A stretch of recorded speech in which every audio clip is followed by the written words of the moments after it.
పెద్ద ఎత్తున ఓటర్లు బారులు తీరినట్లుగా తెలుస్తా ఉంది కదా. క్యూ లైన్లలో పెద్ద ఎత్తున అంటే గతంతో పోలిస్తే ఓటింగ్ శాతం ఇంకా పెరిగేందుకు అవకాశం ఉంటుందనుకోవచ్చా? ఏంటి వివరాలు?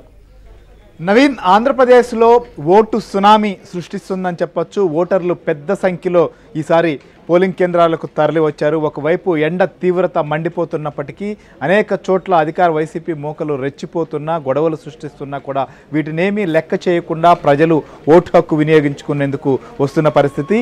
ఇవాళ మధ్యాహ్నం వరకు చూస్తే 40% కూడా దాటింది. ఇప్పటికీ దాదాపుగా 43 నుంచి 44% ఈ టయానికి కూడా అయినట్లుగా మనకు అనధికారికంగా సమాచారం అందుతోంది.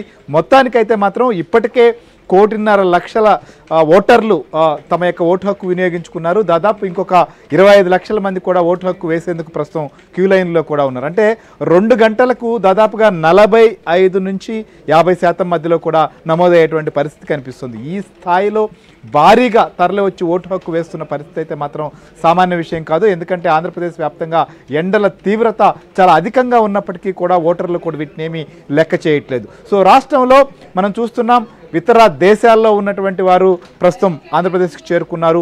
ఇప్పటికీ కూడా ప్రత్యేకమైనటువంటి ట్రైన్స్లో ఆంధ్రప్రదేశ్కి వస్తున్న పరిస్థితి ఉంది. మార్గమధ్యంలో లూప్లో ట్రైన్ ఆపితే కూడా వీడియో సందేశం ద్వారా మేము వస్తున్నాం, మాకు సమయం ఇవ్వండి అని చెప్పి కోరుతున్నారంటే పరిస్థితిని మనం అర్థం చేసుకోవచ్చు. ఈ స్థాయిలో ఇంత పెద్ద సంఖ్యలో ఓటర్లు కూడా వస్తున్న పరిస్థితులు మనకు కనిపిస్తున్నాయి. సో ఓవరాల్గా రాష్ట్ర వ్యాప్తంగా మనం చూసాం, ఇటు మాచర్ల ప్రాంతం, పల్నాడు ప్రాంతంలో కావచ్చు, లేదా ఇటు రాజంపేట పార్లమెంటు పరిధిలో ఉన్నటువంటి కొన్ని ప్రాంతాల్లో కావచ్చు, అక్కడక్కడ చెదురుమదురు సంఘటనలు జరుగుతున్నాయి. సో కృష్ణా జిల్లా, గుంటూరు ఇట్లాంటి చోట అయినప్పటికీ కూడా పోలింగ్ పర్సంటేజ్ పైన మాత్రం ఇది ఎక్కడా ప్రభావితం చూపట్లేదని మాత్రం మనం స్పష్టంగా చెప్పవచ్చు. ఈ స్థాయిలో చైతన్యంతో ఓటు వేస్తున్నారు. సో ఇక రాష్ట్ర వ్యాప్తంగా ఉన్నటువంటి సరళిని కూడా ఒకసారి మనం చూద్దాం. మనతో పాటు సత్య ఎలక్షన్ కమిషన్ ఆఫీస్ నుంచి కూడా లైవ్లో సిద్ధంగా ఉన్నారు. ఇక చిత్తూరు ప్రాంతంలో ఎలా ఉంది, ఇక్కడ వెబ్కాస్టింగ్ కూడా ఇటు చంద్రగిరి కావచ్చు, తిరుపతి కావచ్చు, లేకపోతే పొంగునూరు, పలమనేరు, తంబలపల్లి లాంటి ప్రాంతాల్లో కూడా ఉన్నాయి. కాబట్టి మనోహర్ మనతో పాటు లైవ్లో సిద్ధంగా ఉన్నారు. ఇక గుంటూరు జిల్లాలో ఒకవైపు దాడులు ఉదయం నుంచి కూడా జరుగుతున్నప్పటికీ కూడా అక్కడ ఎలాంటి పరిస్థితులు ఉన్నాయో కూడా మనతో పాటు సాంబశివరావు జాయిన్ అవుతాడు. ఇక శ్రీకాకుళం, ఉత్తరాంధ్రలో పరిస్థితులు కూడా మనం చూస్తున్నాం. ఇక్కడ ఎలాంటి పరిణామాలు ఉన్నాయో కూడా చూద్దాం. సో ఒక్కసారిగా ఇటు చిత్తూరుకి వెళ్దాం. మనోహర్, ఏంటి అసలు మనం చూసాము, ఇక్కడ వెబ్కాస్టింగ్ కూడా ఏర్పాటు చేయాల్సినటువంటి పరిస్థితులు వచ్చాయి. ఉదయం కూడా కొన్ని ఇన్సిడెంట్లు జరిగినప్పటికీ చాలా ప్రాంతాల నుంచి ఇటు తమిళనాడుకి వెళ్ళినటువంటి కూలీలు కావచ్చు, స్థిరపడ్డ అక్కడికి వెళ్ళినటువంటి పనుల మీద వెళ్ళినటువంటి వారు కావచ్చు, ఇటు బెంగళూరు, కర్ణాటక వెళ్ళినటువంటి వారు కావచ్చు, అందరూ తరలి వస్తున్నట్లుగా తెలుస్తుంది. జిల్లాల పరిస్థితి ఏంటి?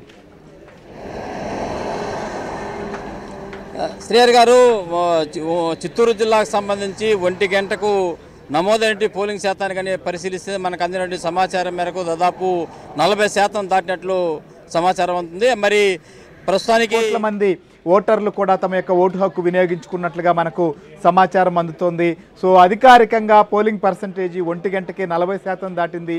సో ఇంకా అనేక చోట్ల మనం పర్సంటేజ్ని చూస్తే మాత్రం ఇంకా పెరిగినటువంటి పరిస్థితి కనిపిస్తోంది. కాబట్టి ఈసారి పెద్ద సంఖ్యలో ఓటర్లు కూడా తరలి వచ్చి తమ యొక్క ఓటు హక్కు వినియోగించుకుంటున్నారు.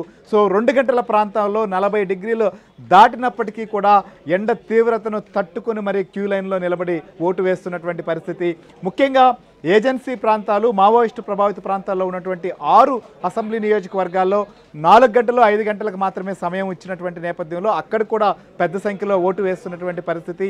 ఇటు ఉత్తరాంధ్రలో కూడా మనం చూస్తున్నాం. ఈసారి శ్రీకాకుళం కావచ్చు, ఇలాంటి ప్రాంతాల్లో ఎక్కువ మంది అర్బన్ ప్రాంతాలకు, ఇటు హైదరాబాద్ కావచ్చు, లేకపోతే బెంగళూరు కావచ్చు, ఇట్లాంటి ప్రాంతాలకు వెళ్ళి ఉపాధి అవకాశాల కోసం పోతూ ఉంటారు. సో అట్లాంటి వారందరూ కూడా వెనక్కి వస్తున్నటువంటి పరిణామాలు ఈసారి కనిపిస్తున్నాయి చాలా స్పష్టంగా. ఎందుకంటే రోడ్లపైన నిన్న కనిపించిన రద్దీ కావచ్చు, చాలామంది వ్యక్తం చేసినటువంటి అభిప్రాయం కావచ్చు, ఈసారి ఖచ్చితంగా మేము ఓటు వేయాలి ఆంధ్రప్రదేశ్ రాష్ట్రం కోసం అని చెప్పి కూడా చాలామంది కూడా తరలి వచ్చినటువంటి పరిస్థితులు మనం చూసాం.